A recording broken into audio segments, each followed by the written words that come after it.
18वीं लोकसभा का पहला सत्र अब से करीब 41 घंटे बाद शुरू होने वाला है और संसद के इस विशेष सत्र की नई पिक्चर कैसी रहने वाली है, इसका ट्रेलर आपको TV9 भारतवर्ष की आज की बहस में दिख जाएगा। हमारे साथ आज की अड़ी में दो बेहद खास मेहमान जुड़ने वाले हैं, उनसे आपका परिचय कराएं। उससे पहले जरा देखिए कैसे 18वीं लोकसभा के पहले सत्र में पूरे 10 साल बाद 3 बड़ी तस्वीर पहली बार आपको नजर आने वाली है। तो जो पहली तस्वीर आपको नजर आएगी वो ये कि पूरे 10 साल बाद यानी 2014 और 2019 के बाद पहली बार बीजेपी के पास अकेले बहुमत नहीं है। हालांकि बीजेपी की अगुवाई वाले गठबंधन एनडीए के पास बहुमत से 21 सांसद ज्यादा है।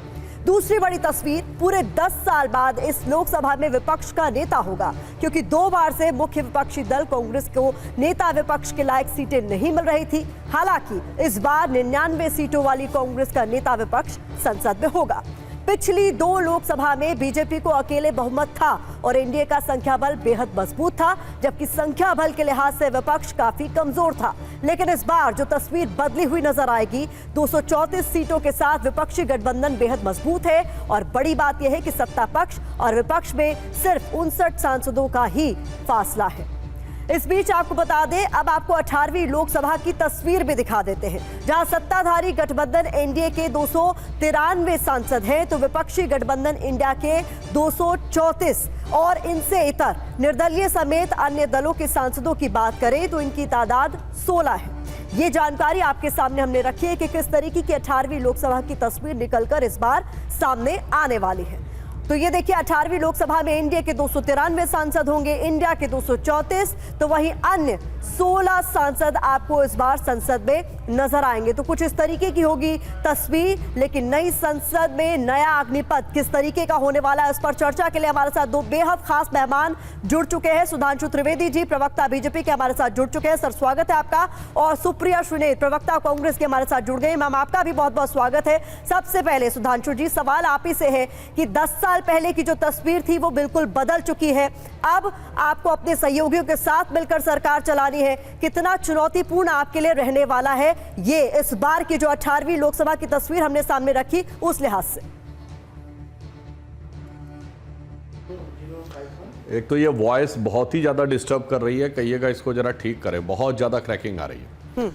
आपने जो बात कही, आपने कहा 10 साल के बाद ये पहला मौका आने वाला है। निश्चित रूप से पहली बार एक लंबे अंतराल के बाद नेता प्रतिपक्ष संवैधानिक दृष्टि से होगा, परंतु इसके साथ और भी चीजें हैं। जैसे 10 साल के बाद यह पहला मौका आया है, तो 40 साल के बाद ऐसा पहला मौका आया है जब अभी भी 240 सीटें कांग्रेस को नहीं प्राप्त हुई हैं। 1991 में पीवी नरसिम्हा राव जी के समय में 232 सीटें प्राप्त हुई थी, बाद में इलेक्शन में जीतकर उनको 240 सीटें प्राप्त हुई हैं।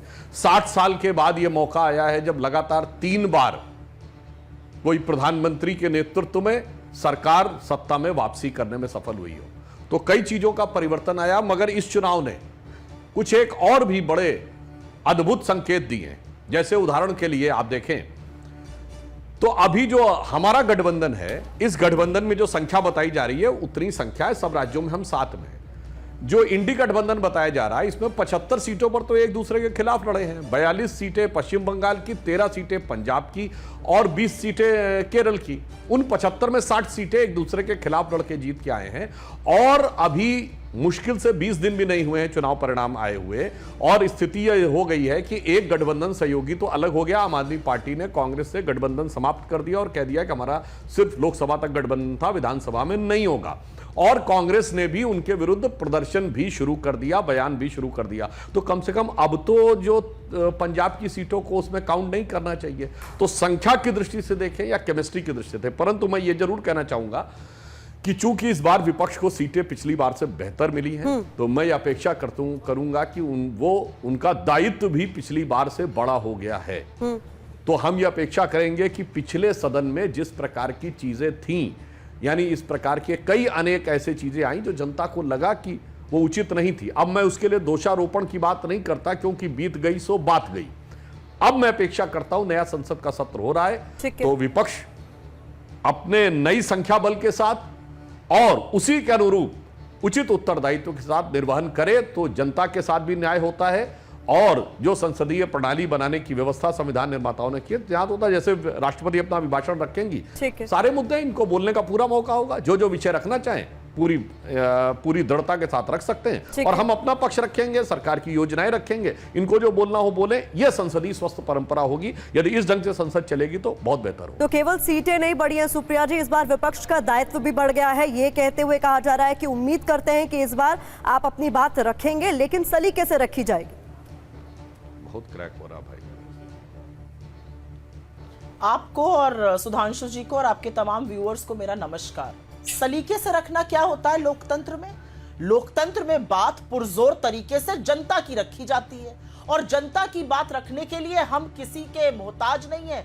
जनता की बात हम जैसे पुरजोर तरीके से रखते आ रहे और पुरजोर तरीके से रखते हैं। काफी कम सीटों के बावजूद विपक्ष ने सरकार को हमेशा आईना दिखाने का काम किया, और अब तो इतना प्रबल विपक्ष सामने आ रहा है कि सरकार को समझ में नहीं आ रहा है क्या करें। देखिए, मैं इधर उधर की बातें नहीं करना चाहती हूं। मुझे लगता है कि एक सम्मिलित साझा हमारा दायित्व है इस देश के लोगों के प्रति, चाहे आप विपक्ष में होइए और चाहे आप सत्ता पक्ष में होइए। लेकिन आज उस दायित्व का क्या हो रहा है? आज चिंटू चीटर और पिंटू प्रिंटर 24 लाख बच्चों का भविष्य निर्धारित कर रहे हैं पेपर लीक कर करके नीट का। और सरकार क्या कर रही है? सरकार पहले कहती है पता नहीं पेपर लीक हुआ कि नहीं हुआ, फिर एनटीए ने गलती की नहीं की, अब लग रहा है पेपर लीक हो गया, अब अभी क्या होगा हमें पता नहीं है। तो आप झुंझुना बजाने के लिए और सेल्फी खिंचाने के लिए है क्या? ये पहली बात मैं कहना चाहती हूं। चिंटू चीटर और पिंटू प्रिंटर जो है वो 24 लाख नीट अभ्यर्थियों का भविष्य निर्धारित कर रहा है। रेल हादसा होता है, मुझे दुख के साथ कहना पड़ता है, इसी महीने जून के 2023 में बड़ा हादसा हुआ था बालासोर का। क्या सबक हमने सीखा? बड़ा हादसा फिर होता है, रेल मंत्री रील बनाने पहुंच जाते हैं। कश्मीर और जम्मू में अभी भी आतंकी हमले हो रहे हैं, प्रधानमंत्री के मुंह से एक शब्द नहीं निकलता है। सारी बातें छोड़ दीजिए, इस देश के लोगों पर जो महंगाई का प्रहार है वो अनवरत चलता जा रहा है। सरकार जैसे ही बनी, जैसे ही चुनाव खत्म हुआ, तुरंत टोल टैक्स बढ़ा दिया गया, तुरंत आटे का दाल बढ़ा दिया गया, तुरंत दाल का दाम बढ़ा दिया गया, आज सीएनजी बढ़ गया, दूध का दाम बढ़ गया। अरे भाई, कितना रेतिएगा लोगों को अपने महंगाई के प्रहार से। और हमारी बहुत चिंता की जा रही है, और ये मैं अंतिम बात कह के खत्म करती हूँ अपनी बात। हमारी बहुत चिंता है, हमारी चिंता है। हमको इंडी गठबंधन कह कर आप हमें उस पर ले आए कि हमने आपकी 63 सीटें खा ली। आपको अपने बल पर 400 पार का नारा लगाने वाले 272 नहीं पहुंच पाए। छोड़िए इन बातों को, एनडी गठबंधन की असलियत सुन लीजिए। आप तो बैसाखी पर आ गए और बैसाखियां बवाल मचा रही हैं। जेडीयू कह रहा अग्निवीर हटाओ, कास्ट सेंसस कराओ। इधर टीडीपी कह रहा है डंके की चोट पर 4% आरक्षण देंगे मुसलमानों को। कहेंगे मोदी जी अब बुलाकर मुजरा मत कीजिए, इन्हीं शब्दों का प्रयोग आपने किया था। और आपकी आंतरिक कलें उत्तर प्रदेश से आती हूं, पश्चिम से लेकर पूर्वांचल तक समीक्षा बैठकों में लातम घूसा चल रहा है, जूता पैजार हो रहा है। यहाँ पर बलियान जी और सोम जी के बीच में क्या हो रहा है, किससे क्या छिपा है? आरएसएस आपको आईना दिखा रही है। तो आप किसी की बात मत सुनिए, अपने घटक दलों की, अपने साथियों की, अपने नेताओं की, अपनी आरएसएस की तो बात सुनिए। देखिए लोग क्या क्या कह रहे हैं। हमसे टकराना आपका मजबूरी नहीं है। विपक्ष और सत्ता पक्ष एक साथ लोगों का भला करे, ये प्रायोरिटी होनी चाहिए। इस देश ने एक संदेश दिया है, आपकी हेकड़ी निकाल दी और आपको बोला है विपक्ष को विरोधी नहीं, विपक्ष को प्रतिपक्ष समझिए और हमारे मुद्दों की बात कीजिए। ठीक है, तो मुझे ऐसा लगता है कि संसद की कार्रवाई अगर इस स्पिरिट में होगी तो अच्छी होगी। सुना होगा आपने सुधांशु जी, अगर आपको आवाज क्लियर आई हो तो साफ तौर पर कई सारे मुद्दे हैं ऐसे जिस पर इस बार आपको जवाब देना होगा, और जवाब केवल विपक्ष को नहीं देना होगा बल्कि आपके अपने सहयोगी भी कई मुद्दों पर आपसे अलग राय रखते हैं, वहां पर भी आपको जवाब देना होगा। देखिए, हमारे और इनकी स्थिति में गुणात्मक अंतर क्या है। हमारा एनडीए अलायंस है, नेशनल डेमोक्रेटिक अलायंस, जिसको राष्ट्रीय जनतांत्रिक गठबंधन 1998 में बना। 26 साल से हम यथावत हैं। इनका अलायंस था एक यूपीए जो 2004 में बना, जब मनमोहन सिंह जी की पहली सरकार बनी, और 3 साल पहले वो गायब हो गया। वो पता नहीं कहां हो गया। यूपीए का कोई नाम नहीं लेता, वो तुरोहित हो गया, उसका अंतिम संस्कार हो गया, क्या हो गया पता नहीं, ये तो कांग्रेस को लोग बेहतर बता सकते हैं। मगर जो इंडिया अलायंस बना था, अभी जिसे कहावत होती ना, जुम्मे जुम्मे 4 दिन, तो जुम्मे जुम्मे 4 जुम्मे छोड़िए 2 जुम्मे गुजरे हैं और एक घटक दल अलग हो गया। ये तो बहुत साफ दिख रहा है। अब रही बात इसकी, जनता ने जो दायित्व दिया हम बिल्कुल स्वीकार करते हैं, परंतु इस चुनाव ने और भी तो दायित्व दिया है। उड़ीसा में हमारी सरकार बनी है और उड़ीसा में कांग्रेस का मत प्रतिशत घट के कहां आ गया? कांग्रेस वाले लोग भूल गए कि नवीन पटनायक से पहले उड़ीसा में सरकार किसकी थी? कांग्रेस की सरकार थी। गिरधर गोमांग मुख्यमंत्री थे। जहां सरकार थी वहां 10% वोट के ऊपर आ गए। अब आप सुनिए, ये दक्षिण भारत की बात करते थे, आज हमारी सीटें बराबर हैं इनके साथ तेलंगाना में, और हमारा मत प्रतिशत 35% पे आया। हमारा कर्नाटक में मत प्रतिशत इनसे ज्यादा है, सीटें ज्यादा हो तो अलग बात है, 46% है। और महत्वपूर्ण बात यह है कि इनका तमिलनाडु में मत प्रतिशत 10.25 है और हमारा 11.5 है। यानी हमें तमिलनाडु में इनसे बेहतर वोट मिले हैं। हमारी सीट एक ही आई है केरल में, परंतु हमें 17% वोट मिला है। पूर्वोत्तर में हमारी लगातार 2-3 राज्यों में फिर सरकार, अरुणाचल, असम और त्रिपुरा में फिर सरकार आई, तो बदलाव आया है। ठीक है, कुछ राज्यों में हमारी स्थिति उचित नहीं रही है, तो उसके अनुसार हम देखेंगे, परंतु इसका यह भी टेक अवे है कांग्रेस का, कई राज्यों में इनकी 0 सीटें भी आई हैं। और खैर तीसरे अटेम्प्ट में इनकी कुल मिला के उतनी सीटें नहीं आई जितनी हमारी आज आई हैं। ये विषय हम छोड़ते हैं। हम ये कहते हैं, देखिए चुनाव समाप्त हो गया, अब सरकार बन गई, तो ये भी ध्यान रखना चाहिए, ये सिर्फ केंद्र में विपक्ष में है, अनेक राज्यों में तो सरकार में है। अब जो जो वादे किए थे वहां पूरे करके तो दिखाइए। आप लोगों ने कहा था 5 तारीख के बाद 8,500 रुपए खटाखट आएंगे, तो आपको कहना चाहिए जहां हमारी सरकार है वहां खटाखट शुरू हो जाएंगे। चलो 8,500 नहीं दे सकते, राज्य सरकारें 6,000 ही देना शुरू कर दो खटाखट, वो नहीं करेंगे। अब चलिए, जो राज्य सरकार के हाथ में था, इन्होंने कहा था डीजल पेट्रोल के दाम कम कर देंगे, कर्नाटक में खटाक से बढ़ा दिए, पहले हिमाचल में भी बढ़ा दिए थे। अब सुनिए, कर्नाटक में पानी का प्राइस भी बढ़ा दिया, और तो और अभी इन्होंने कहा, तो याद करिए चुनाव के दौरान राहुल जी ने बहुत तेवर में कहा था, देखो भैया हमने तो कह दिया था बिहार में कि जातिगत जनगणना तो करानी पड़ेगी, यद्यपि वो जातिगत सर्वे था। तो पहले तो तेजस्वी जी से ये कहलवा दें कि उन्होंने राहुल गांधी के कहने पे करवाई थी। चलिए, राहुल जी ने इतना तेवर दिखाया था, तो अब चुनाव समाप्त हो गए, जिन राज्यों में आपकी सरकार है जातिगत सर्वे कराइए ना, हिमाचल में करवा दीजिए, ठीक है, आप तेलंगाना में करवा दीजिए, और कर्नाटक में तो किया हुआ रखा है, कम से कम उसे ओपन ही कर दीजिए। तो बस समस्या क्या है कि 60 साल सत्ता में रहे तब नहीं किया, 2004 से 14 नहीं किया, इस समय राज्यों में वहां नहीं कर रहे हैं, मगर फिर भी कह रहे हैं कि हम आते तो करवा देते। इसीलिए विश्वसनीयता का संकट एक उत्पन्न हुआ है, और कांग्रेस को इस चुनौती को समझना। ठीक है, सुप्रिया जी से मैं जवाब ले लेती हूँ। सुप्रिया जी, यहाँ पर सुधांशु जी कह रहे हैं कि न्याय पत्र के कौन से वादे आपने पूरे कर दिए, अगर हम राज्यों की बात कर ले वहीं पूरे कर लेते आप। प्रतिमा जी, वही है ना, प्रतीक्षम किम प्रमाणम। बहुत अच्छा लगा इन्होंने ये सवाल पूछा। हमारी तेलंगाना की सरकार ने आज किसानों का 2 लाख रुपए जिस किसान के ऊपर कर्जा था वो माफ किया है, और मुझे फक्र है कि मेरी पार्टी जो कहती है, राहुल गांधी जो कहते हैं वो कर दिखाते हैं। महिलाओं के लिए फ्री बस सेवा करी है, महिलाओं के खाते में पैसा डालने का काम किया है हमारी सरकार ने। मुझे खुशी है इस बात की कि आज मैं आपके साथ शो कर रही हूं, और हमारी सरकार ने आज ही किसानों का कर्जा माफ किया। आपकी तरह पूंजीपतियों का 16 लाख करोड़ माफ करके जी हजूरी नहीं करी है। यहां पर कुछ बातें बोली गई, और मुझे लगता है कि उन बातों का मैं जवाब दे दूं, और फिर मैं जरूर राज्य सरकारों पर आऊंगी। सरकार आपकी बनी है और मैनिफेस्टो के वादे हम पूरे कर लें। अरे राजस्थान में तो आपको थक हार के 500 में सिलेंडर देना पड़ा, क्योंकि गहलोत जी दे रहे थे। सारे देश में दिलवा दीजिए ना, सरकार बनी है, थोड़ी खुशी मनाइए लोगों के साथ। नहीं करेंगे। जहां हमारी सरकार थी वहां पे 500 में मिल रहा था, अब वहां देना पड़ रहा है, बाकी जगह नहीं देंगे। छोड़िए उन बातों को। आज भी पेट्रोल और डीजल कर्नाटक में, मध्य प्रदेश से, छत्तीसगढ़ से, हरियाणा जैसी जगहों से सस्ता है। पर मैं यहां पर कुछ बातें करना चाहती हूं, और वो बातें कर लेनी जरूरी है। आपने अजय मिश्र टेनी को अपनी गोदी में बिठाए रखा। वो लखीमपुर नरसंहार के मुख्य अभियुक्त के पिता थे। आपने उसके खिलाफ एक्शन नहीं लिया। इस देश की जनता ने उनको हरा दिया। आपने मणिपुर जाना जरूरी नहीं समझा। देश की जनता ने आपको दोनों मणिपुर की सीटें हरा दी। यही नहीं, नागालैंड और मिजोरम में भी निस्तो नाबूद कर दिया। आप बहुत बबकते थे। सोनिया गांधी जी से भी आपने बहुत बदतमीजी करी पार्लियामेंट में। आपका वजूद ही था राहुल गांधी के खिलाफ जहर उगलना। अमेठी की जनता ने आपका पैकअप करा दिया। 1,64,000 वोट से हरा के, स्मृति जी की बात कर रही हूं। और एक बहुत इंपॉर्टेंट बात यहां पर करना चाहती हूं, और एक हिंदू होने के नाते यह बात और करूंगी, क्योंकि प्रभु की लीला देखिए।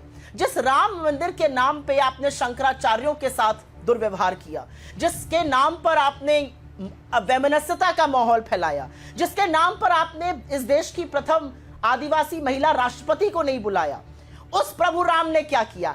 आपको अयोध्या हराया, आपको चित्रकूट हराया, आपको सीतापुर हराया, आपको बस्ती हराया, आपको सुल्तानपुर हराया, प्रयागराज हराया, रामटेक हराया, नासिक हराया, कोपल हराया और रामेश्वरम हराया। ये सारी वो जगह हैं जो भगवान राम से कनेक्टेड है। 6 तो उत्तर प्रदेश में ही है। बड़ी बड़ी बातें कर रहे हैं उड़ीसा की। अरे उत्तर प्रदेश तो गढ़ माना जाता था, 80 में से 80 आने वाली थी, 36 पर पहुंच गए। और अब एक दूसरे के खिलाफ तलवारें, अमित शाह वर्सेस योगी, और वहां पे नंद कुमार गुर्जर, और वहां पे बालियान, और वहां पे सोम, और वहां पूर्वांचल में तो डीएमएसपी में ही जूतम पेजार हो रहा है समीक्षा बैठक में। तो मेरा मुंह इन सब चीजों पे ना खुलवाइए। मेरा अपना मानना है कि कांग्रेस ने कुछ वादे किए थे, चाहे वो कर्नाटका की सरकार हो, चाहे वो तेलंगाना की सरकार हो, और हमने वो वादे पूरे किए। हम जो कहते हैं हम वो करते हैं। लोगों को यह विश्वास है कि जब नीट की परीक्षा में 24 लाख बच्चों के भविष्य पर अनिश्चितता बनी है, प्रधानमंत्री के मुंह से एक शब्द नहीं निकला, एक शब्द नहीं निकला। लेकिन राहुल गांधी लोगों से मिले, उनको आश्वासन दिया, हम लड़ाई में आपके साथ हैं, बच्चों को ढांढस बंधाया कि कोई बात नहीं, आप मेहनत कीजिए, आपका भविष्य उज्जवल है। यही तो कहना है आज। इतना भी नहीं कह पा रहे प्रधानमंत्री। चिंटू चीटर, पिंटू प्रिंटर, ऐसे लोग ले लेकर पेपर बांट रहे हैं, पेपर निकले जा रहे हैं, पता ही नहीं चल रहा है। 7 साल में 70 पेपर लीक हुए हैं और 2 करोड़ अभ्यर्थियों के ऊपर इसका कुप्रभाव पड़ा है। इसकी जिम्मेदारी किसकी है? अरे भाई, पप्पा वॉर रुकवा देते हैं, पप्पा पेपर लीक क्यों नहीं रुकवा पा रहे हैं? देश यही तो जानना चाह रहा है। देश यही तो जानना चाह रहा है कि भाई वॉर रुकवा दी, इजराइल गाजा की रुकवा दी, यूक्रेन की पेपर लीक क्यों नहीं रुकवा पा रहे? पेपर लीक में धर्मेंद्र प्रधान कहते हैं पेपर लीक नहीं हुआ, गिरिराज सिंह कहते हैं पेपर लीक हुआ। अरे पहले आपसी सामंजस्य तो बिठाइए और बच्चों के भविष्य की चिंता तो कीजिए। आप तो अपनी आलीशान कोठियों में बैठे हुए हैं, बच्चे तिलमिलाती धूप में और बरसती बारिश में बाहर बैठे प्रदर्शन कर रहे हैं। तो इसका जवाबदेह कौन है? आप नीट की परीक्षा कैंसिल होती है, नेट की होती है, उसके बाद नेट सीएसआर की भी हो जाती है, तो हो क्या रहा है इस देश में? आइए सुधांशु जी से जवाब ले लेती हूं मैं। सुधांशु जी से जवाब ही ले लेती हूं। नीट एग्जाम पर विपक्ष को अगर बोलने का मौका आपने दिया है, उसकी वजह है शुरुआती रवैया। कहा जा रहा है कि सरकार का बहुत ढीला रहा है इस पूरे मसले पर। शुरुआत में तो यही कह दिया गया कि कोई घपला नहीं है, सब कुछ ठीक है, और उसके बाद अब जिस तरीके से नए नए खुलासे हो रहे हैं, उसी को लेकर आपसे सवाल पूछे जा रहे हैं। देखिए, मैं इनकी बात का क्रमवार रिवर्स उसमें उत्तर देता हूं। उन्होंने सबसे अंत में नीट का विषय उठाया, तो मैं बताना चाहता हूं इस विषय के ऊपर सरकार पूरी सतर्कता और संवेदनशीलता के साथ सक्रिय है और कठोरता के साथ कार्रवाई करेगी जो जो व्यक्ति पाया जाएगा। आज ही सरकार ने वो एक नया कानून भी बना दिया है, जो कि चुनाव से पहले ही बन गया था, पर चूंकि चुनाव आचार संहिता की वजह से वो लागू नहीं हो सकता था, उसको भी लागू कर दिया है। और आपको ध्यान हो, शिक्षा मंत्री जी ने भी बहुत स्पष्ट कहा है, किसी छात्र के भविष्य के साथ कोई खिलवाड़ नहीं किया जाएगा। हमने प्रीएम्प्टिव मेजर भी लिए, यानी नेट की परीक्षा जिसमें जैसे ही ऐसी कुछ जानकारी आई कि कुछ संभावना हो सकती है, तो उसे पहले कैंसिल भी किया है। हमने वैसा कार्य नहीं किया कि राजस्थान में 18 पेपर लीक हुए और उसके बाद राहुल गांधी जी के मुंह से एक शब्द नहीं निकला। और तो और छोड़िए, वहां के मुख्यमंत्री का कैसा बयान था, वो एक बयान आपको याद हो, बड़ा फेमस हुआ था, जिसमें उन्होंने कहा था मुझे सब पता चल जाता, मैं ठीक कर दूंगा, मैं तो जादूगर हूं। यानी ये रिएक्शन था और ये कंपैशन था, ये संवेदना थी, यह प्रतिक्रिया थी। दूसरी तरफ हमारी देखिए, हम इस विषय के ऊपर पूरी तरीके से प्रतिबद्ध हैं और शिक्षा मंत्री ने कहा है किसी छात्र के भविष्य के साथ खिलवाड़ नहीं होने देंगे। दूसरा विषय उन्होंने उठाया कि तेलंगाना की सरकार ने और कर्नाटक ने किया, तो मुझे समझ में नहीं आ रहा है। कर्नाटक में वादा तो था कि हम पेट्रोल डीजल के दाम कम करेंगे, और बढ़ाना कैसे वादा पूरा करने के समकक्ष हो गया। वादा तो था कि हम पानी के दाम कम करेंगे, और वो बढ़ाना कैसे हो गया। दूसरा इन्होंने कहा तेलंगाना में 2 करोड़ का किसानों का कर्ज माफ किया है। 2014 में इनकी जब केंद्र में सरकार थी तो पूरे भारत भर का तो 70,000 करोड़ का माफ किया था। अब तेलंगाना में अगर 2 लाख करोड़ का किसानों में कर्जा था, तो समझिए इससे पहले टीआरएस की सरकार, उससे पहले कांग्रेस। सुधांशु जी वो क्लियर कर रही है, उन्होंने 2 लाख कहा था, 2 लाख ही कहा था। सुनने में दिक्कत है आपको? नहीं, आपने 2 लाख करोड़ का नहीं, 2 लाख कर्जा सर, 2 लाख 2 लाख कहा था। आपको 2 लाख नहीं दिया। अच्छा, मैंने समझा कि आपने कहा समस्या मुझे नहीं पता। नहीं, मुझे वही आश्चर्य हुआ। मैंने कहा कि 2 लाख करोड़ का एक राज्य का कैसे हो सकता है। खैर, आपने कहा 2 लाख। अब यहीं पे तो मैं कहना चाहता हूं कि जो आपने, अगर आप 2 लाख वहां किसान को दे सकते हैं, तो 8,000 देने में क्या है, खटाखट दीजिए ना। अरे भाई, 2 लाख वहां दे रहे हैं, 8,000 देने में कर केंद्र में सरकार नहीं है, तो हम नहीं दे पा रहे। तो मतलब बड़ा गजब का तर्क आप लोग देने का प्रयास करते हैं। इसीलिए मैंने कहा आप लोगों के साथ समस्या। अब आइए तीसरा विषय, जो आपने अयोध्या और वो विषय उठाया था। बिल्कुल, हम ये बात मानते हैं, मगर आप याद करिए, हमारे लिए राम चुनाव जीतने और हारने के विषय नहीं थे। हम जब 2 सीटों की पार्टी थे और जिंदगी में गुमान नहीं था कभी केंद्र में सत्ता आएगी, तब भी हम राम के साथ खड़े थे। जब 182 के थे तब भी इस विषय के साथ खड़े थे, 282 पे भी खड़े थे, 303 पे भी खड़े, 240 पे भी खड़े। आपके लिए वो चुनावी हार जीत का विषय होगा, परंतु निश्चित रूप से ये भारत के चुनाव में एक टेक अवे भी है, एक पॉलिटिकल थॉट वालों के लिए विश्लेषण का विषय है कि किसी पार्टी ने जिसने ये कहा कि इरेडिकेशन ऑफ सनातन धर्म, हिंदू धर्म का समूल नाश, जिस गठबंधन ने कहा, किसी ने रामचरितमानस की पार्टियां, कोई बात नहीं, अयोध्या आप जीत गए तो याद करिए 30 साल पहले हमने वो दौर भी देखा। आज तो आप कह रहे हैं कि हम लोग हार गए, सिर्फ इतना ही कह रहे हैं। एक दौर था 94 में जब ये नारा लगा था, मिले मुलायम काशीराम, हवा में उड़ गए जय श्री राम, ये शब्द बोला गया था, हवा में उड़ गए जय श्री राम। तब सपा बसपा कांग्रेस आई, सबने सारे मौसेरे भाइयों ने मिलकर सरकार बनाई थी, मगर हम तब भी नहीं डिगे और आज तक रहे। आप आश्वस्त रहिए कि इस विषय के ऊपर हमारी दृढ़ता, हमारी निष्ठा चुनावी जय पराजय से परे है और जनता इस विषय के ऊपर आगे भी पूरी ईमानदारी से हमारा ईमानदारी के आधार पर साथ देगी। अब मैं जो आपने इससे पहले अंतिम बात कही, पहली बात कही थी, उस पर मैं सिर्फ यह कहना चाहता हूं, किसने राजनीति में अपनी कही बातों को पूरा किया है और किसने आकर बदलाव किया है। सिर्फ एक कहना चाहता हूं, आप भारत की राजनीति की सबसे पुरानी पार्टी, आजादी के बाद की हम सबसे बड़ी पार्टी हैं। 1951 में हम बने, 73 साल में एक हमारा आइडियोलॉजिकल मुद्दा बताइए जिसपे अपना स्टैंड हमने चेंज किया हो। और कांग्रेस 73 साल में, आजादी के बाद के इन 75 सालों में एक अपना आइडियोलॉजिकल मुद्दा बता दे जिसपे स्टैंड चेंज ना किया हो।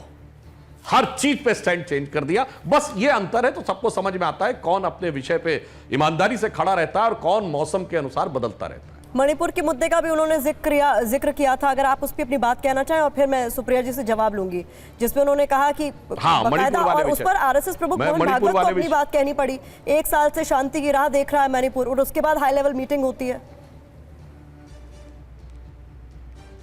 हाँ, मणिपुर वाले विषय पर भी मैं कहना चाहता हूं, याद करिए पिछले संसद का सत्र इसलिए अवरोधित था कि नियम 267 के तहत ही बात होगी, जबकि राज्यसभा में उस पर चर्चा के लिए उपराष्ट्रपति ने कह दिया शुरू करिए, मगर विपक्ष सदस्यों ने रोका कि नियम 267 का मतलब होता सारा काम रोककर चर्चा होगी। अरे जब चर्चा हो रही तो काम रोकने की जरूरत नहीं थी। चलिए कोई बात नहीं, अगर सारे कार्य रोककर चर्चा होनी थी तो एनसीटी का बिल आया दिल्ली वाला, चूंकि आम आदमी पार्टी से गठबंधन करना था, वैसे उसने अब आपको धक्का दे दिया, तो काहे फिर तैयार हो गए, 267 का मुद्दा छोड़ दिया।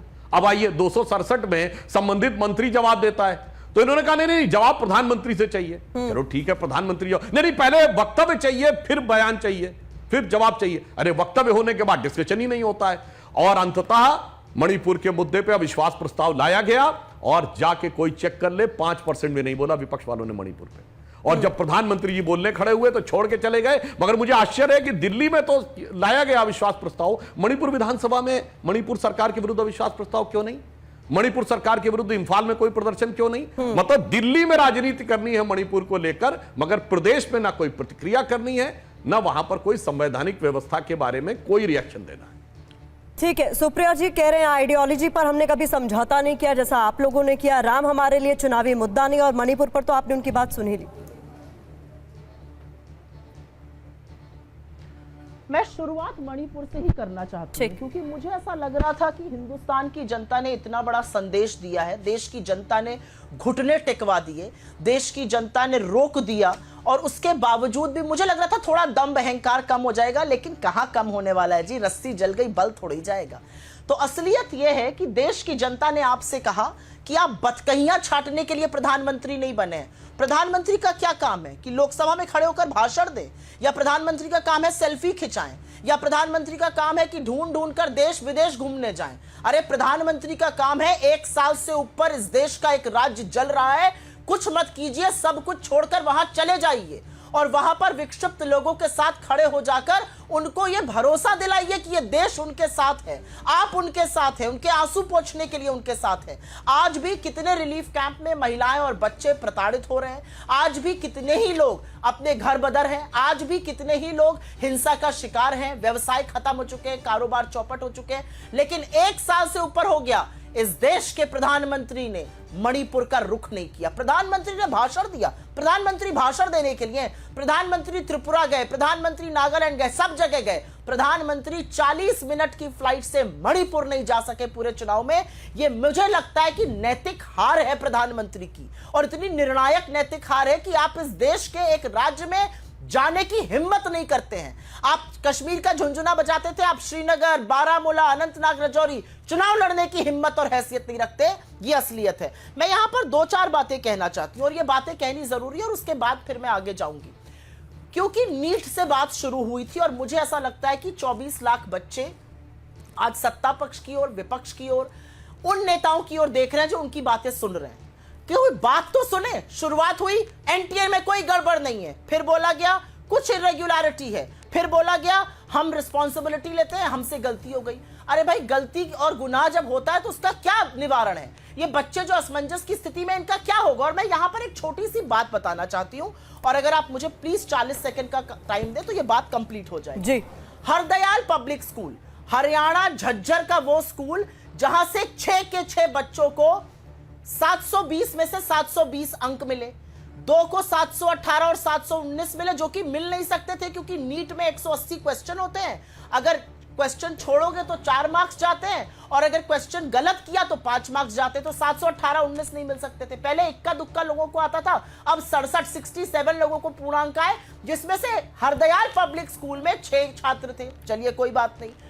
उस स्कूल की जो अध्यक्षा है वो अनुराधा यादव है, उनके भतीजे शेखर यादव जी भारतीय जनता युवा मोर्चा के झज्जर के अध्यक्ष हैं, उनकी पत्नी भी बड़ी एक्टिव है। अनुराधा यादव जी खुद बीजेपी का प्रचार प्रसार करते हुए, बांटते हुए पर्चे देखी गई हैं, सोशल मीडिया पर सारी तस्वीरें हैं।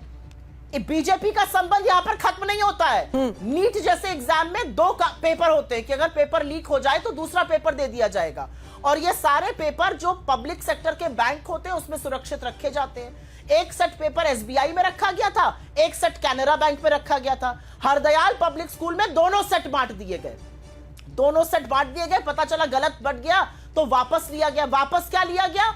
वापस ले लिया गया एसबीआई वाला सेट, कैनरा बैंक वाला सेट उनको करना पड़ा। पूरे देश में एसबीआई का पेपर बटा था, चलिए कोई बात नहीं। फिर ग्रेस मार्क्स की टाइम बर्बाद हो गया था, बच्चों को ग्रेस मार्क्स देने। एनटीए ने ग्रेस मार्क्स 6 बच्चों को दिए जिनके पूर्णांक आए, वक्त तो सारे सेंटर का बर्बाद हुआ था। इतनी सारी अनियमितताएं, और भाजपा के एक नेता से उस स्कूल का सीधा सीधा संबंध, भाजपा क्यों चुप है इस पर? कहां है सीबीआई? एक पुलिस केस तक नहीं हुआ है झज्जर की पुलिस थाने में। क्या कर रही है सीबीआई? क्यों नहीं जाकर उठा रही है अनुराधा यादव को और शेखर यादव को, जो उनके भारतीय जनता युवा मोर्चा के अध्यक्ष है झज्जर के, और उनसे सवाल पूछ रही है? ठीक है। पिंटू प्रिंटर और चिंटू, जो क्या नाम है, ट्विटर पे आपने देश छोड़ा हुआ है। मेरा अपना मानना है कि थोड़ा दम्भ और थोड़ा अहंकार छोड़ दीजिए। देश की जनता ने भी आपको यह मैसेज दिया है। अपने आप को हमारा दुश्मन मत समझिए, हम आपके खेत मेड़ का झगड़ा नहीं है। अगर हम मिलकर काम करेंगे तो देश का भला करेंगे। अगर आप देश के खिलाफ काम करिएगा तो हम उसकी पुरजोर मुखालफत करेंगे और देश के लोगों की आवाज उठाएंगे। नीट हो गया, किसी की तबीयत पे कोई फर्क नहीं। रेलवे में हादसे पे हादसा होता जा रहा है। मैं प्रतिभा जी एक बात कह के अपनी बात एंड करती हूँ। सांसद महोदय तो हो सकता है ना चलते हो ट्रेन से, मैं ट्रेन से बहुत चलती हूँ। आज की तारीख में ट्रेन में गाजर, मूली, भेड़ बकरी की तरह लोग भरे हुए हैं। चिलचिलाती गर्मी में टॉयलेट में बैठकर युवा इम्तिहान देने जाता है। किसकी जिम्मेदारी है? रेल मंत्री कहते हैं बल का प्रयोग करो अगर कोई अनारक्षित है। तो आपने क्यों कम कर दिए अनारक्षित डब्बे और द्वितीय श्रेणी के डब्बे? क्यों सारे डब्बे आप एसी बनाते जा रहे हैं? क्या तमाशा लगा रखा आप लोगों ने इस देश में? महंगाई पे महंगाई है, रेल को बिल्कुल कबाड़ कर दिया है, पेपर पे पेपर लीक हो जाता है। सरकार की कोई जवाबदेही नहीं है। अरे जो सरकार अपने आप को सिक्योरिटी का बीकन बताती थी, आपके बनते ही 3-3 हमले हो गए। एक शब्द नहीं निकलता है मुंह से। भाई ये क्या तमाशा लगा रखा है इन लोगों ने देश में? ये देश चला है। Is this a banana republic और is this the republic of India and we have an elected government to do something? लेकिन उनको कोई फर्क ही नहीं पड़ रहा है। वो बेचारे बैसाखियों को संभालने में, अपना स्पीकर बनाने में, सेल्फी खिंचाने में, झुंझुना बजाने में, जुमले फेंकने में मशगूल है। सुधांशु जी, आपने सुना ऐसे कई मुद्दे हैं जिस पर सरकार की जवाबदेही बनती है, चाहे वो रेल हादसे हो, रेल में जिस तरीके से इस वक्त लोग ट्रैवल कर रहे हैं उसको लेकर कई तरह के सवाल हो, नीट की परीक्षा को लेकर जिस तरीके से सर्वोच्च न्यायालय तक को ये कहना पड़ा कि परीक्षा की जो पवित्रता है वो प्रभावित हुई है, तो जवाबदेही तो बनती है। यही तो मैं कहना चाह रहा हूं। यह बताइए, अगर किसी सेंटर के ऊपर ग्रेस मार्क्स मिले जो किस केंद्र से तय किया गया नीट से, तो सेंटर वाले पे कार्रवाई होनी चाहिए। मगर जहां सीधे पेपर मिल गया और मंत्री जी नाम लिखा हुआ है गेस्ट हाउस में बिहार में, उसमें कुछ नहीं बोलना चाहिए। जब सीधे तेजस्वी यादव का नाम आ रहा है, मतलब वो जो नवी पास नेता हैं आपके, जो इस समय मेधावी छात्रों के प्रतिनिधि बने हुए हैं, उनका नाम आ रहा है, तो उसके ऊपर तो कोई कार्रवाई नहीं होनी चाहिए। जबकि वो सारी बातें प्रूव हो गई हैं कि व्यक्ति आकर वहां रुका था, गिरफ्तार है, उसने कबूलनामा तक कर लिया है, मगर उसके बाद देखिए साहब किस ढंग से बोला जा रहा है। तीसरी बात मैं कहना चाहता हूं कि आपने कहा महंगाई है, तो इस समय महंगाई की दर 5% है। आपने शासनकाल के कोई 5 साल बता के जाइएगा जब 5% से कम महंगाई की दर हो, उसके बताए बगैर न जाइएगा, नहीं तो मैं दर्शकों से कहूंगा जाके चेक कर लीजिए। अब इसके बाद अगर आप देखिए, जिसे कहते हैं अहंकार और रस्सी जल गई बल नहीं गया, थर्ड अटेम्प्ट में 3 डिजिट में सीटें नहीं पा पाए, मतलब 99 पे रह गए। थर्ड अटेम्प्ट में 3 डिजिट में सीटें नहीं पा पाए, उस विरासत को लेकर बैठे जहां 400 सीटें राजीव गांधी जी ने पाई थी और वहां से 100 सीटों के मोहताज हो गए। राजीव गांधी जी 196 सीटें पाके चुनाव हार गए थे, और 99 सीटें पाने के बाद इनके चेहरे की चमक देखिए, इनकी आवाज में खनक देखिए, इनके जलवे में धमक देखिए, और हमारे चेहरे पर खुशी नहीं, मैं मानता हूं बिल्कुल। जैसे एक मेरिटोरियस बच्चा होता है जिसे डिस्टिंक्शन मार्क्स प्राप्त करने थे और डिस्टिंक्शन नहीं आया तो फर्स्ट डिवीजन उसके लिए खुशी का सबब नहीं होती है, और एक बच्चा फेल पे फेल हो रहा था और ग्रेस मार्क्स पाके पास हो गया तो उसकी खुशी का ठिकाना नहीं होता है। तो वो ये दिखाई पड़ता है कि किसके बात में अहंकार और किसमें क्या झलक रहा। और मैं फिर ये कहना चाहता हूं, हम जब विपक्ष में थे, जिन राज्यों में हमारी सरकारें थी, हमने मॉडल बना के दिखाया था। हमारा गुजरात मॉडल चलता था, और मैं कहता हूं कोई जाके चेक कर ले, 20 सूत्रीय कार्यक्रम क्रियान्वयन में 5 साल तक, 2005 से लेकर 10 तक केंद्र ने गुजरात को नंबर 1 राज्य दिया था, फिर इन्होंने रैंकिंग बंद कर दी थी। कृषि कर्मण पुरस्कार निरंतर मध्य प्रदेश को मिला था, और फूड ग्रेन प्रोडक्शन में मध्य प्रदेश सबसे ऊपर चला गया था। किसानों को 0% इंटरेस्ट 2008 में ही कर्नाटक ने देना शुरू किया। कुछ दिखाइए तो कि हम करके क्या दिखा सकते हैं, या सिर्फ आकर राहुल गांधी जी एक तेवर में ही दिखाएंगे। और मैं एक बात और दर्शकों से कह देना चाहता हूं, यह चुनाव भारत के इतिहास का एक अद्भुत चुनाव था। जब विदेश में बैठे हुए किसी धन कुबेर ने कहा, जॉर्ज सोरोस ने, कि मैंने $1 बिलियन रखे हुए मोदी की सरकार हटाने के लिए, कभी कोई चुनाव किसी की स्मृति में हो तो ये बता दे, मुझे याद करके बता दे। मैं विदेश में छपी किसी अखबार की बात नहीं कर रहा हूं। रशिया की फॉरेन मिनिस्ट्री ने ऑफिशियल स्टेटमेंट दिया कि भारत के चुनाव में विदेशी हस्तक्षेप किया जा रहा है। यह किसी चुनाव में ऐसा हुआ हो तो बता दें। और भारत के नेता ने विदेश में आर्टिकल लिखा, शशि थरूर ने बांग्लादेश के अखबार डेली स्टार में आर्टिकल लिखा, मोदी हैज टू गो। चुनाव भारत में हो रहा था, विदेश के अखबार में article Modi has to go क्यों लिखा गया? और पाकिस्तान के मंत्री स्तर के एक व्यक्ति फवाद चौधरी ने एक नहीं कई बार क्या शब्द बोला? भाजपा हटनी चाहिए, मोदी जाना चाहिए, फिर जो मर्जी होगा कर लेंगे। ऐसी घटनाएं भारत के किसी चुनाव में हुई हो तो मैं दर्शकों के विवेक से पूछता हूं, पूछ ले, उसके बाद समझ में आता है कि किसके रस्सी जल गई बल नहीं गया, और किसके तेवर 99 पाके भी इतने जबरदस्त नजर आ रहे हैं, और हमें स्पष्ट बहुमत गठबंधन को मिलकर भी हम उस ढंग का तेवर नहीं दिखा रहे हैं। वही स्पष्ट बहुमत जो है वो गठबंधन को मिला। ऐसे में सवाल मेरा गठबंधन की सरकार की चुनौतियों को लेकर भी है सुधांशु जी, और सवाल यह है कि नरेंद्र मोदी के तीसरे कार्यकाल को लेकर ऐसे कई एजेंडे थे जिसमें आपको लग रहा है कि इस बार कॉम्प्रोमाइज करना पड़ेगा, क्योंकि सहयोगियों के सहारे ये सरकार चल रही है और वो विपक्ष उसको लगातार लेकर कह भी रहा है। देखते हैं कितने दिन चलेगी। जो आपने बात कही तो मैं याद दिला देना चाहता हूं, गठबंधन सहयोगियों के साथ में रख के भी हम अपने रास्ता निकालते हैं। राज्यसभा में तो हमारा बहुमत नहीं था, 370 राज्यसभा में भी पारित हुआ कि नहीं?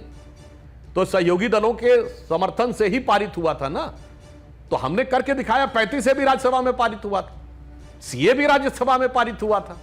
तो ऐसी बात नहीं, मोदी जी की सक्षमता और कुशलता पर पूर्ण विश्वास रखिए। हर परिस्थिति में से मार्ग निकालने की व्यवस्था हम सबके सहयोग के साथ निश्चित रूप से करेंगे। तो वो तमाम मुद्दे जिस पर आपके सहयोगी अलग अलग राय रखते हैं, उस पर कोई आपको लगता है टेंशन नहीं होने वाली है? 1 नेशन 1 इलेक्शन, यूसीसी, अग्निवीर, इन तमाम मुद्दों पर? नहीं, निश्चित रूप से सरकार अपना एजेंडा आगे रखेगी, और जैसे सरकार के सभी लोग बैठ के विचार करते थे, मैंने उदाहरण दिया ना, 370 पे सहयोगियों ने हमारा साथ दिया था, सीए पे सहयोगियों ने हमारा साथ दिया था, 35 पे हमारा साथ दिया था। तो निश्चित रूप से अगर हम वो बातें आएंगी, सब लोग मिलकर विचार करेंगे, तो जो होगा रास्ता निकालने में हम लोग सफल हो सकते हैं। राष्ट्र के हित में जो भी होगा, हमें पूर्ण विश्वास है कि सभी एनडीए के सहयोगी दल राष्ट्र के हित में लिए गए किसी भी निर्णय पे साथ रहेंगे। और हमारा इनके साथ बहुत पुराना संबंध है। ठीक है। जेडीयू से 29 साल में 26 साल हमारे साथ रहा है। हाँ। 29 साल में 26 साल, और चंद्रबाबू नायडू साहब 3 एनडीए की सरकारों में 2 में हमारे साथ रहे। लेकिन इन दोनों का ट्रैक रिकॉर्ड भी कितना उलट पलट वाला रहा है ये भी आप जानते हैं। सुप्रिया जी से जवाब ले लेती हूँ। सुप्रिया जी कह रही कोई चुनौतियां नजर नहीं आ रही मैं आ सकती हूँ हैं क्या? जी बिल्कुल, जी, प्लीज जी जी धन्यवाद। मुझे लगता है ट्रैक रिकॉर्ड की बात हो रही थी, तो पता नहीं कब नीतीश कुमार जी पलट जाए। इसी की बात की तो सांसद बंदी रहती है। बेचारे मोदी जी को एक बार फोन नहीं उठाते हैं, घबरा जाते हैं, लोगों को बोलते देखो देखो फोन क्यों नहीं उठा रहे, किसी और से तो बात नहीं कर रहे, कहीं पलटने तो नहीं वाले। छोड़िए, जेडीयू हो गया, शिवसेना आपके साथ था, आपने उसको खाने की कोशिश करी। शिरोमणि अकाली दल का आपने क्या हाल करके छोड़ दिया सबको पता है। आज अजीत पवार और आपके बीच में कितनी तलवारें खिंची हैं सबको पता है। एकनाथ शिंदे कितने नाराज हैं अपनी मिनिस्ट्री के एलोकेशन से सबको पता है। अजीत पवार जी ने तो कह दिया हमें एमओएस चाहिए नहीं, रखी अपने पास। तो आपके घटक दलों का आप क्या करते हैं ये सबको पता है। इसी से तो घबराए हुए हैं टीडीपी वाले, और बिल्कुल वक्त पलटते पलट जाएंगे, क्योंकि उनको पता है कि अगर आपके साथ ज्यादा दिन रहेंगे तो सबसे पहले आप उन्हीं को निगल लेंगे, उन्हीं को निवाला बनाएंगे। तो घबराइए मत, ये बैसाखियां ही बवाल मचा रही और भी मचाएंगी। यहां पर एक दो बातें कही गई और मुझे ऐसा लगता है कि लोकतंत्र में इस तरह की बात नहीं करनी चाहिए। बहुत से ऐसे लोग हैं जो प्रधानमंत्री की एजुकेशन क्वालिफिकेशन का मजाक बनाते हैं, चाहे उनकी तथाकथित फर्जी डिग्री हो, एंटायर पॉलिटिकल साइंस, या उसका प्रिंट होना उस फॉन्ट में जो शायद तब बना ही नहीं था, या माइक्रोसॉफ्ट का वो फॉन्ट जो तब उजागर नहीं हुआ था। मेरा अपना मानना है कि इस देश में एक अनपढ़ व्यक्ति भी प्रधानमंत्री बन सकता है, इसमें कोई दिक्कत नहीं है। देश का कॉन्स्टिट्यूशन ये अलाउ करता है। तो लोकतंत्र में किसी व्यक्ति को नवा पास कह देना, तो कोई आपसे पलट के पूछ सकता है कि भाई प्रधानमंत्री की क्या क्वालिफिकेशन है, आपके तमाम मंत्रियों की क्या क्वालिफिकेशन है।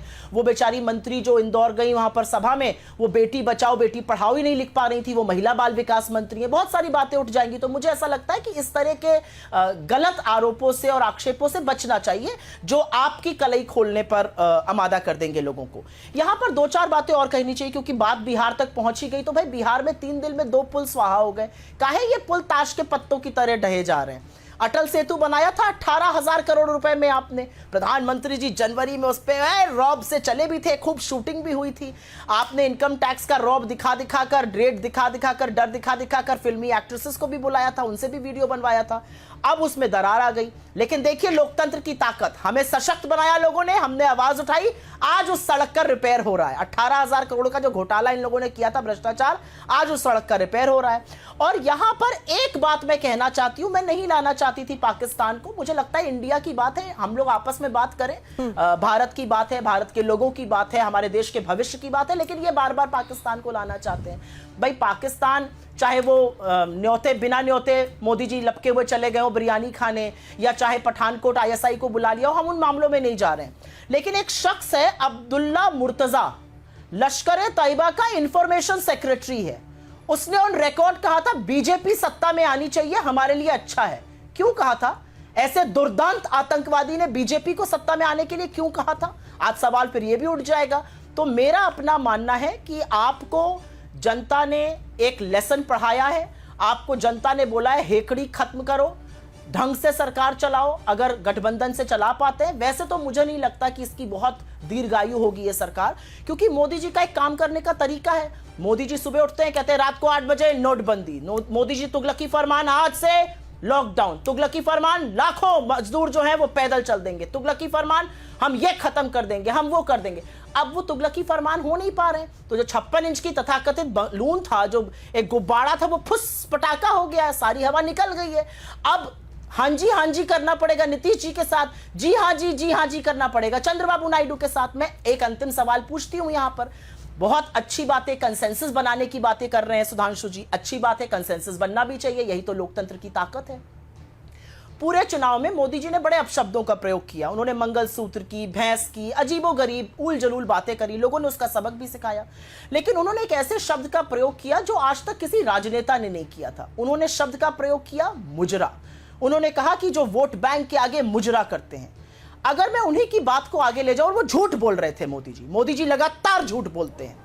लेकिन क्या मोदी जी अब चंद्रबाबू नायडू को कहेंगे तुम मुजरा क्यों कर रहे हो? इतनी हिम्मत है नरेंद्र मोदी में ये कहने की चंद्रबाबू नायडू को कि इस तरह का आरक्षण देके तुम मुजरा क्यों कर रहे हो? अरे चंद्रबाबू नायडू के जो बेटे हैं, जो विधानसभा के सदस्य, वो कह रहे हैं पेगासस की जांच कराओ। आप मुजरा करने की बात कह रहे थे। तो मेरा अपना मानना है कि देश की जनता ने हम सबको एक संदेश दिया है। देश की जनता ने कहा है हमारे मुद्दे सुप्रीम है। अगर टमाटर 100 पार हो गया है तो उस पर चर्चा होगी। अगर 24 लाख लोगों का नीट परीक्षा पे धांधली हुई है तो उस पर चर्चा होगी। अगर नेट कैंसिल हो रहा है 10 लाख का, उस पर चर्चा होगी। महंगाई पर होगी, बेरोजगारी पर होगी, आर्थिक असमानताओं पर होगी। इधर उधर की फिजूल की बातें, गंदे आक्षेप, लोगों का चरित्र हनन करना, जल्दी से मैं जवाब ले लेती हूँ सुप्रिया जी, क्योंकि वक्त की कमी है। मैं जल्दी से जवाब ले लेती हूँ। देखिए, सहयोगियों को लेकर लगातार सुधांशु जी सवाल इसीलिए पूछा जा रहा है कि चंद्रबाबू नायडू जिस घोषणा पत्र के आधार पर जीत कर आए हैं वो मुस्लिम आरक्षण की बात करता है। हाँ, मैं आपको बताता हूं मुजरा क्या होता है। वोट जिहाद की बात मुजरा थोड़ी, वो तो हकीकत है। मुस्लिम should have first right over the national resources, वो तो हकीकत है। वोट जिहाद जैसा शब्द भारत के इतिहास में पहली बार प्रयोग किया गया और उसके बाद ये लोग देखिए किस निर्लज्जता के साथ। और मैं दूसरी बात कहना चाहता हूं, नवी पास की बात हमने क्यों कही। कोई भी व्यक्ति आकर कोई भी पद पे धारण कर सकता, भारत का संविधान देता है, पर नीट जैसे एग्जाम की टेक्निकलिटी के बारे में कमेंट करने वाले वो लोग जो 10वीं ना पास कर पाए हों, वो अगर कमेंट करें तो इतना तो माना जा सकता है कि उन्हें समझ नहीं होगी, वो केवल पूर्वाग्रह के आधार के ऊपर कर रहे हैं। केवल हमारा यह कहना था जिसको कि आप लोगों को समझना चाहिए था। और दूसरी बात मैं कहना चाहता हूं फिर एक बार, हवा निकल गई। हवा वो तो 292 पे तो हवा निकल गई है और 99 पे हवा भरी हुई है। और जो आपने कहा कि हमारे गठबंधन पे पूछ रहे हैं, आपका गठबंधन टूट चुका। आम आदमी पार्टी से टूट गया कि नहीं गठबंधन? अब कांग्रेस मटका फोड़ रैली कर रही है कि नहीं आम आदमी पार्टी के खिलाफ? बताइए। मतलब इनका तो हो गया, उसका जवाब नहीं है।